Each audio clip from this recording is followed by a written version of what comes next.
The governing Jamaica Labour Party, JLP, has dismissed the PNP's election manifesto as shambolic, artificially generated clone of existing government projects. The party offered the blistering assessment in a media briefing at its St. Andrew headquarters on Thursday. Flanked by the finance, education and foreign ministers, the JLP's campaign chairman, Dr. Christopher Tufton, alleged the PNP's manifesto cannot be taken seriously. Siobhan Campbell reports.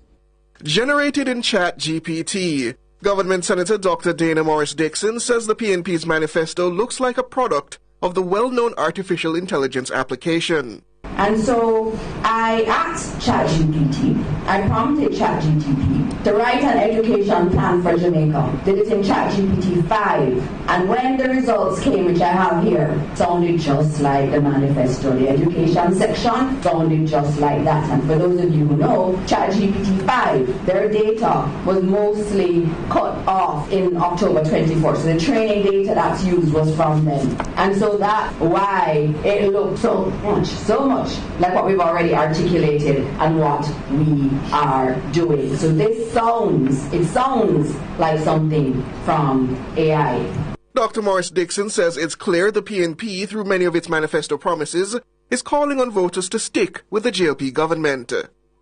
JLP campaign chairman Dr. Christopher Tufton also chided the PNP's manifesto as rushed and poorly put together.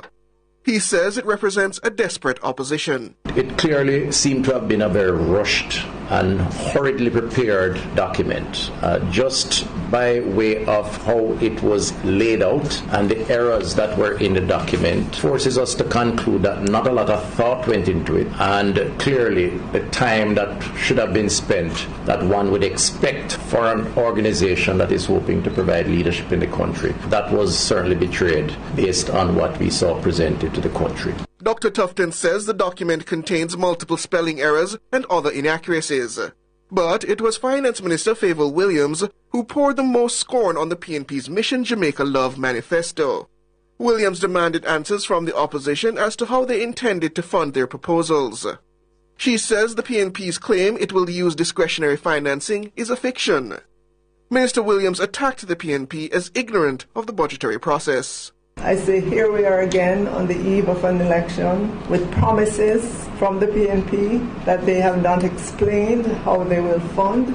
We know their history. The PNP are the party that puts more taxes on the people. They are the party that adds more debt to the debt stock. Do not let them anywhere near Jamaica House. They do not understand this country's budget. They do not understand government, and the PNP are not ready to lead. Siobhan Campbell for Nationwide News.